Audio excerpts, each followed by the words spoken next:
Arratsaldeon gaur urriaren 1 ostirala hauek dira Iruñerriak eta Nafarroak utzitako albiste nagusienak. Koronabirusaren aurkako murrizketen etetea pasaden gauerdian sartu da indarrean.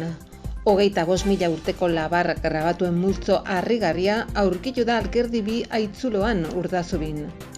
Nafarroko ardi mugaz gaindiko proiektua Pirinioetako esnetarako ardi autoktonoen lehiakortasuna handituko du.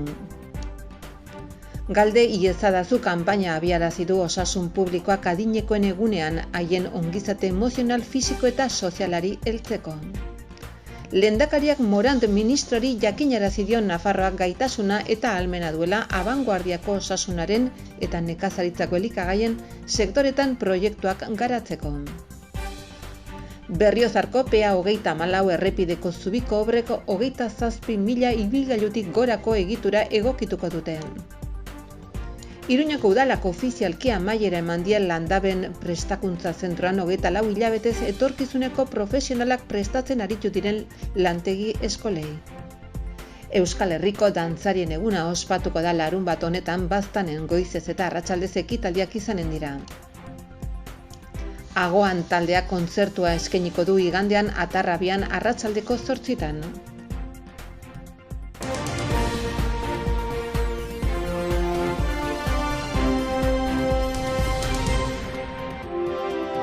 COVID-19aren aurkako murrizketen etetea pasaden gauerdian sartu da indarrean.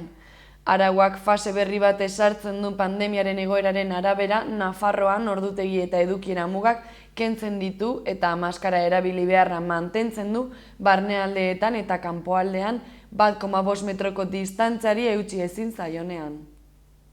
Gauerdian murrizketa guztiak bertan bera geratu dira Nafarroan. Lurralde arteko batzordean hezkuntza eta kirola alorrean hartzen diren erabakiak salbu. Maskara eramateak derrigorrezko izaten jarraituko du leku itxietan eta aire zabalean baldin eta metro terdiko distantzia gorde ezin denean. Lehen hezkuntzako ikasgeletan positiboren bat badago jada ez da beharrezko izango gela guztia bakartzea, baina talde burbuilari PCR frogak egiten jarraituko zaio. Era berean positibo ematen duten pertsona orok kuarentena bete beharko dute orain arte bezala. Espainiako estatuan pandemia garaiko murrizketak kentzen dituen lehen erkidegoa da Nafarroa. 25.000 urteko labar grabatuen multzo harrigarria aurkitu da Alkerdi bi Aitzuloan.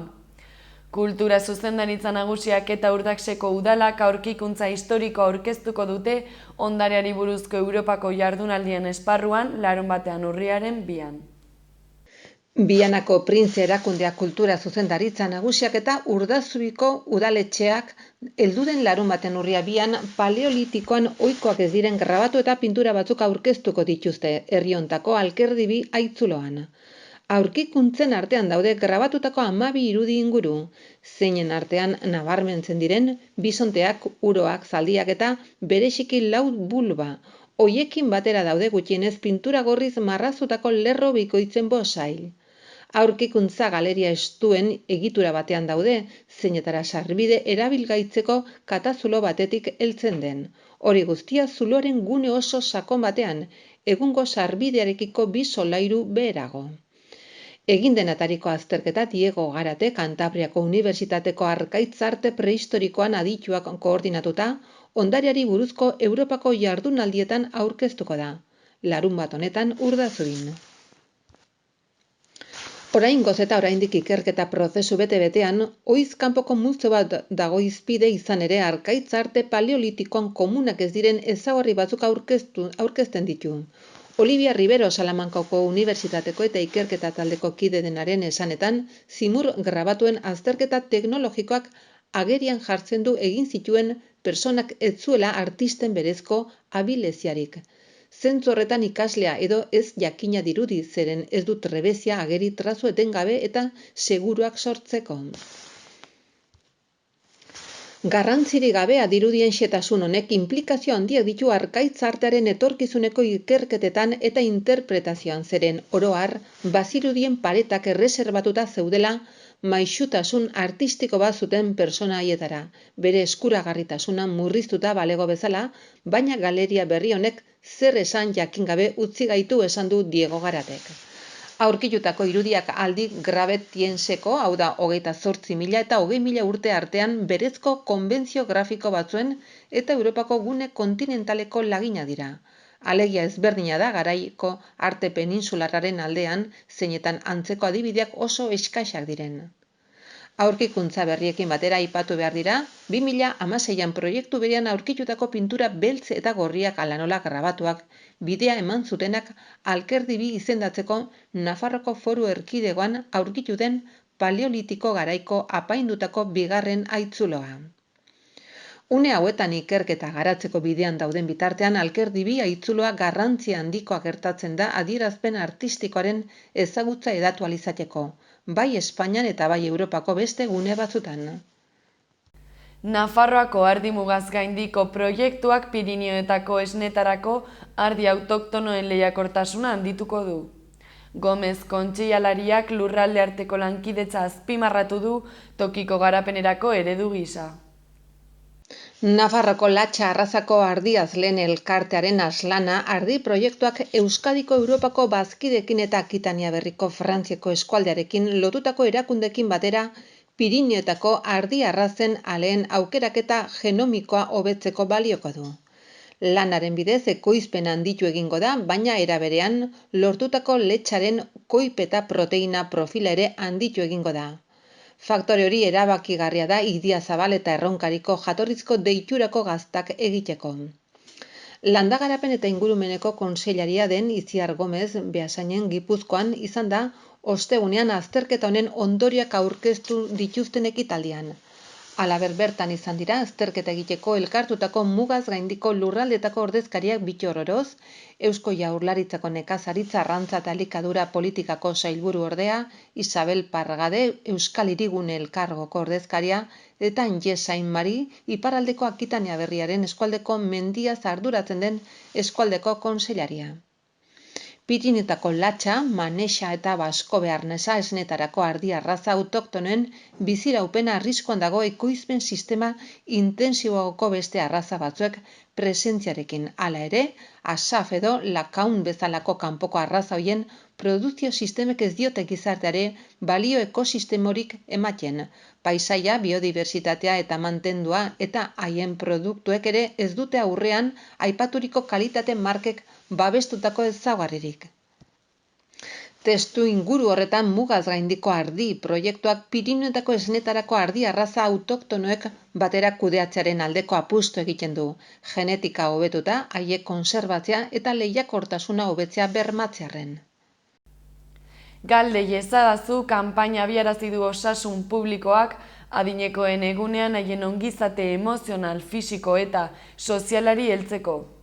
Ekimen honen bidez herritarrak animatzen dira adineko pertsonei laguntzera eta haietaz interesatzera 64 urtetik gorako 29.000 pertsona bakarrik bizi baitira Nafarroan. Nafarroko Osasun Publikoaren eta Lan Osasunaren Institutuak berriro jarri du abian Galde iezadazu kanpaina. Adineko pertsonen ongizate emozional, fisiko, sozial eta kognitiboaz interesatzera eta aldi berean haien autonomia errespetatzera bultzatzen baitu herritarrak. Berrabiatze hori badator urriaren 1ean adineko pertsonen nazioarteko eguna ospatzearekin. Ekimen honen bidez herritarrak animatzen dira adineko pertsonei laguntzera eta haietaz interesatzera 64 urtetik gorako 29.000 pertsona bakarrik bizi baitira Nafarroan. Lehendakariak Morant ministrori jakinarazi dio Nafarroak gaitasuna eta ahalmena duela abangoardiako osasunaren eta nekazaritzako elikagaien sektoreetan proiektuak garatzeko. Maria Txibitek nabarmendu du Nafarroa 3. erkidegoa dela ikerkuntza garapena eta berritzailean inbertitzen eta PPG-aren 1,67 iritsi dela. Nafarroko Foru Komunitatea prest dago ekonomia suspertu eta eraldatzeko proiektu estrategikoetako batzuk perte eskuratzeko. Proiektu horiek Espainiako gobernuak aztertzen ditu osasunaren eta nekazaritzako elikagaien arloetan. Horrela jakinarazi dio Maria Txibite lehendakariak Diana Morant Zientzia eta Berrikuntzako ministroari atzo Nafarroko Jauregian egin zuten bileran. Lehendakariak nabarmendu du Nafarroa 3. erkidegoa dela IGG-beren inbertitzen eta barne produktu gordinaren 1,67% iritsi dela. Berriozar kopea 34 errepideko zubiko obrek 27.000 ibilgailutik gorako egitura egokituko dute. Herri-lan sailak 578 euro esleituko dizkio Imesa PSA enpresari. Berriozarko trenbide tartean PA 34 errepideko zubian egiten diren obrek 27.000 ibilgailutik gora ibiltzen diren egitura hau egokitzeko aukera emango duten obrak hasiko dira. Lurralde Kohesioko Departamentuak Herri-lan eta Azpiegitura Zuzendaritza Nagusiaren bidez 578.328 euroko lanak esleitu dizkio Imesa PSA enpresari. 3 hilabetetan eginen dira. Gaur egungo azpiegitura 1976an eraiki zen, Iruña-Alsasu trenbidearen linean egin ziren Nafarroko autopisten eraikuntzaren barne. Maiztasunez errebisatu da azpiegitura hau 2007an, 2011an, 2015an eta azkena 2020an. Oro har, Nafarro osoko errepide sarean egiten diren moduan. Eta azterketa hauetan degradazio progresiboa antzeman da. Drenatze eskasaren ondorioz egitura ordoiltzen ari da eta ondorioz inguratzen duen hormigoia ere desgastatzen doa. Zenbait tokitan nabarmena izaten ari da eta egituraren iraupena ziurtatze aldera beharrezkoa da behar den bezala konpontzea. Udalak ofizialki amaiera eman die landamen prestakuntza zentroan 24 hilabetez etorkizuneko profesionalak prestatzen aritu diren lantegi eskolei. 16 eta 30 urte bitarteko 60 mutilek eta 5 neskek parte hartu dute Nafar Lansarek beste entitate batzuekin batera finantzatzen duen prestakuntza eta laneratze baliabidearen edizio honetan. Arratsaldeko lehen ordutan bukatu dira 2019ko urriaren 1etik Iruñako udalak landabenen duen enplegurako prestakuntza zentroan egin diren 4 lantegi eskolak. Aintzatespen ekitaldian espezialitate multzoko 27 ikasle egon dira. Ikasle guztien kopurua baino gutxiago, profesionaltasun ziurtagiria lortu duten 56 lagunetatik asko dagoeneko enpresetan lanean bai daude. Amaiera egun hontan laneratze kopuruak dagoeneko ikasleen 50% jotzen du eta datozen hilabetetan jarraipena egin eta laguntza emanen zaie gaur diplomak jaso dituztenei. Egitaldian buru izan da udalako alkatea, baitere Miriam Marton, Nafar Lansareko gerentea eta Nacho Barberena lantegi eskolako zuzendaria. Amaitu diren lantegi eskole guztira 3.518 orduko prestakuntza teoriko praktiko eskaini dute 4 espezialitateetan. Energia birgaitzerako lantegi eskolak, igelzero lanak, biltegirako eta harria lantzeko jarduera osagarriak, zerbitzu anitzeko mantentze lanak eta altzariak muntatzea eta egurra eraldatzea.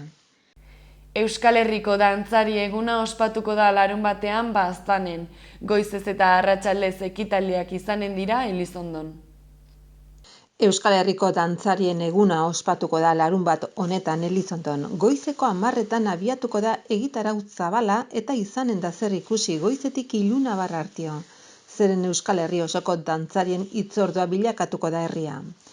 Egitaraua aurreratu digute antolatzaiek. Gaur hemen elkartu gara Euskal Herriko dantzari eguna 2021ko aurkeztuko dugu. Horretarako hemen gaude Pedro Romeo, Euskal Dantzarien Biltzarrako ordezkaria, lehendakaria barkatu, Xabi Mendizabal, Gipuzkoako Dantzarien Biltzarrako ordezkaria, Aitor Baztarrika, Elizondoko alkatea, eta Xabi Torres Baztango udalaren izenean. Eta ni neu, Eider Aiesa, Nafarroko Dantzarien Biltzarrako koordinatzailea. Orain, itxaga pasatuko diot Xabi Torresi. Mil esker Eider. Eta, Euskal Herriko dantzari eguna 2021 Baztanen ospatuko da urten. Baztango udalak esfortzu bat egin nahi izan du karrikak berriz ere berpizteko. Azkenean pandemiak ekarritako eraginak elkartegintzai kaltetu dio. Eta uste dugu, inflexio puntu bat izaten aldela, guzti horrendako. Pixkat berriz elkartzeko, karrikak berriz berpizteko, eta nola ez ere gure inguruko sozioekonomiari ere keinu bat egiteko. Baina batez ere, kontziente gara, baztanek badula, bere referentzialtasuna Euskal Herriko folklorean, bertan izan diren eta dauden pertsonek egin duten lanarengatik, parte hartzeagatik, praktikatzeagatik berpiztu dute bertako ohitura eta folklorea. Eta guzti hori kontutan hartute, interesgarria iruditu zitzaigun, 4 urtez behin Nafarroako herrialdera etortzen den dantzari egun hau, gurera eta ekartzea. Aprobetxatu dugu afera, nahiz eta ez ziren haizeak aldezkoak, eragiteko pixkat ere bai bertan, azkenean batez ere ostatu, jatetxe, alojamendu turistikoak ere hementxe ditugu, eta ikusita jendea desente etorriko zela, bautuzte 120 bat parte hartzaile egongo diren guerdirako, gehi beraiekin etorriko diren pertsonak, arratsaldean aldiz 330 lagunetik goiti ere egongo direlakoan gaude, baita beren laguntzaileak ere, eta guzti horiek jaso dute azkenean ere bertako alojamendu, ostatu edo tabernen, taxien, autobusen eta alakoen berri, eta pentsatzen dugu hor irudi bat baztanek emanen duela, berreskurapenaren irudi bat nola baitere, eta horregatik Euskal Herriko dantzari eguna 2021 hementxe baztanen, eta mila esker, hau erranta ez dakit nahi tokatuko zen hitza. Kaixo, nik pixka bat esplikatuko dut hola gainetik. Festa hau berez ezin da ondo ulertu Euskal Dantzarien Biltzarra zer den jakin gabe. Pixkat orduan komentatuko dut pixka bat zer den Euskal Dantzarien Biltzarra. Euskal Dantzarien Biltzarra da elkarte bat, nun hor sartu gaude 5 delegazio, beste 5 elkarte esan dezakegu. Alde batetik gaude Hego Euskal Herriko Nafarroako Dantzarien Biltzarra, gaude Arabako Dantzarien Biltzarra, Bizkaiko Dantzarien Biltzarra eta Gipuzkoako Dantzarien Biltzarra. Eta gero, beste aldean, Iparraldeko Dantzarien Biltzarra. Horiek era 5 delegazioak. Sortu zen 1969an, eta hasieratik sortu nahi genuen, edo sortu nahi zuten, holako festa handi bat nun dantzari guztiak, Euskal Herriko dantzariak hor elkartzen garen. Eta hor sortu zen dantzari eguna. Dantzari eguna urtero leku batean egiten du, hau da delegazio batek antolatzen du, eta rotazioa jarraituz, aurten Nafarroari egokitu zaio, eta aurrekoan izan zen Gipuzkoan, aurrekoan Araban, eta horrela, 5 urtean behin, denok pasatzen gara hortik antolatzen, hori da. Berez antolatzailea Euskal Dantzarien Biltzarra da, baina gero normalean delegazio batek egiten du. Oraingo honetan, Nafarroko Euskal Dantzarien Biltzarrari tokatu zaio, eta kasu honetan, Baztango dantzariak eta dantzazaleak eta laguntzen ari zarete horretan. Hori da pixka bat, festa honek lortu nahi duena da pixka bat hori. Euskal Herriko dantzariak eta dantzataldeak elkartzea, denon artean gure folklorea eta gure dantzak gure artean erakustea, ikustea eta ondo pasatzea. Hori da gure helburua. Eta aurten hemen egingo dugu eta oso pozik gaude, ona etortzen. Pixka bat lehen esplikatu du, egitaragua gero igual Pedrok zehatzago esplikatuko du, baina goizean hasiko gara 10:00 hasiko gara diana batekin, eta hor, uste inguruko eskualdeko gaiteroak edo arituko dira horretan. Gero, 11:30 folklore merkatua edo artesania merkatua irekiko da, hemen Elizondoko plazan. 12:00 izango da inguruko herritara ere joango gara. Hor, esan dezakegu, Baztan eta bere ingurua beti izan dela dantza aldetik, musika aldetik oso indar handiko zonalde bat izan da, eta pixkat hori ere errekonozituz, hor parte hartuko dugu, hor izango gara, Arizkunen, Anitzen, Iruritan eta Amaiurren. Orduan hori 12 edo izango da, herri txiki horietan parte hartuko dugu eta dantza talde batzuk joango dira, dantzak egite.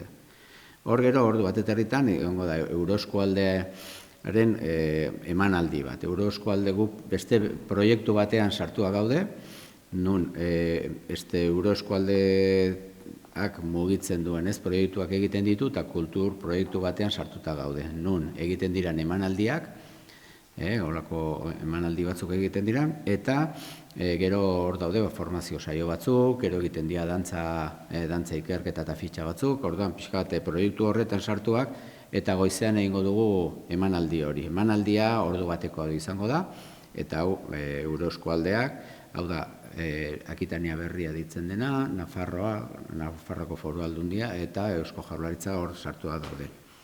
Eta gero arratsaldean izango daia festa nagusia esan dezakegu. 5:30 egingo da kale jira handi bat Elizondotik, parte hartzaile guztiek parte hartuko dute kale jira horretan, eta 6etan izango da emanaldi nagusia.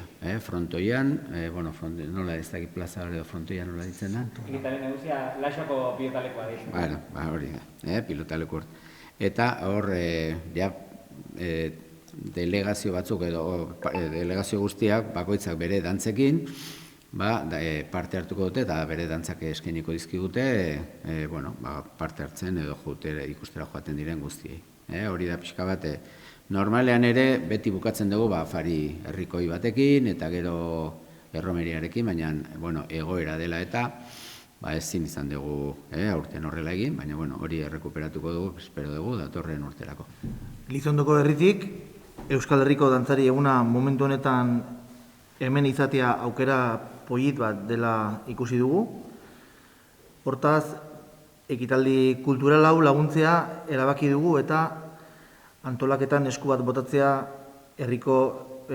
herriko zenbait herritar ibiliko dira lan betunten. Musikariz eta dantzariz herria laitzeko gogoz gaude. Eguraldi ederra lagun izanen dugula aurreikusita, beraz, nahi duen guziek, gonbidatuek zaudete, nahi duzen guziek, lan betunten, gure herrira hurbildu eta ikuskizunaz gozatzeko. Eskerrak eman Euskal Herriko dantzari elkarteari eta Baztango udaletxeari ere bai. Egun handi hau Baztango herrietara ekartzeagatik eta Elizondon ekitaldi uni bukaera emateko herri hau aukeratu izanagatik. Dakizun bezala, Baztandarrak dantza eskolan ere banabile, Joalaion ere bai, eta horre egon gara Euskal Herriko dantzarien biltzarrakin, Euskal dantzarien biltzarrakin lanian, eta duela 3 urte egin zen proposamena Nafarroatik Baztanen egiteko, eta nahi izan da irudiaren bitartez, Baztanen egindako irudi bat da, Elizondar batek egindako irudi bat da, eta irudi honen bitartez nahi izan da aitortu bertako jendeak eginez eta ekinez komunitatea nola berrasmatzen duen, nola segida ematen dion eta transmisio ematen dion, eta horregatik agertzen dire zenbait simbolo, ez? Adibidez, soka dantzaren bi esku helduta agertzen dire komunitatearen erran nahi bezala. Inguru batean ere dantzariak agertzen zaizkigu, arrunt dantza komunitarioak dire hauek, eta soka dantza dela, mutil dantza dela, eta Baztango jauzi hauek direla, hoi ere islatu nahi izan da. Hor agertzen da ere, plazetan ikusi izan dugun dantzari bat, tamalez duela gutxi utzi gintuena, Jon Barberena. Agertzen da ere bai emakumezko bat, erakusteko irekitzen nahi da, mutil-dantzako ingurua eta pixkat hauek ere eukiduten papera guztionen berpizkundian, errango nuke, gainera, azkeneko 15 urtetan gertatu dena.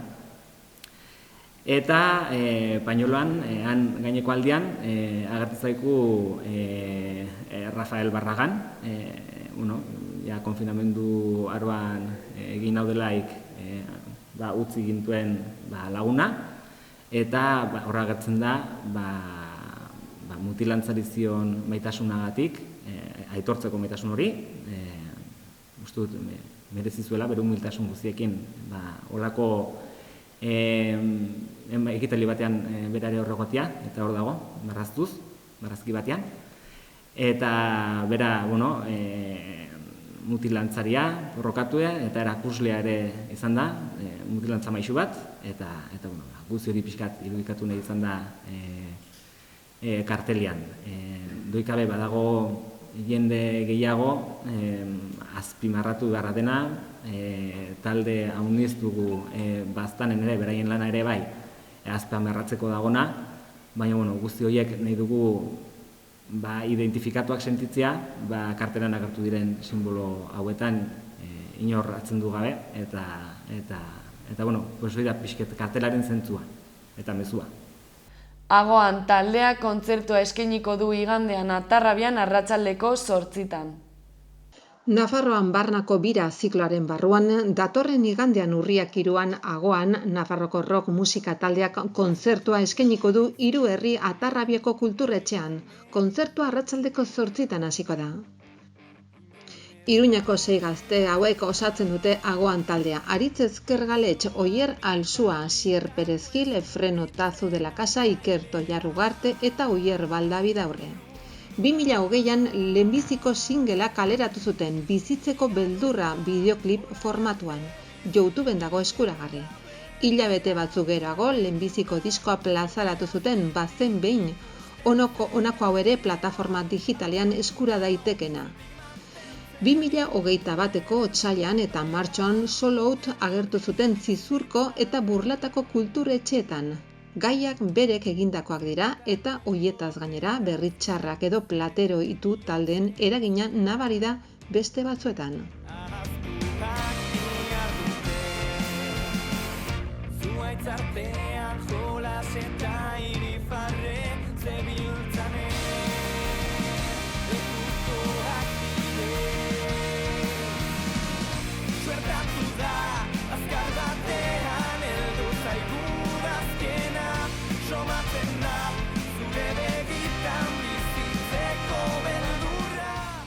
Eta hauek izan dira gaurko albiste nagusienak, eskerrik asko zuen arretagatik eta bihar arte.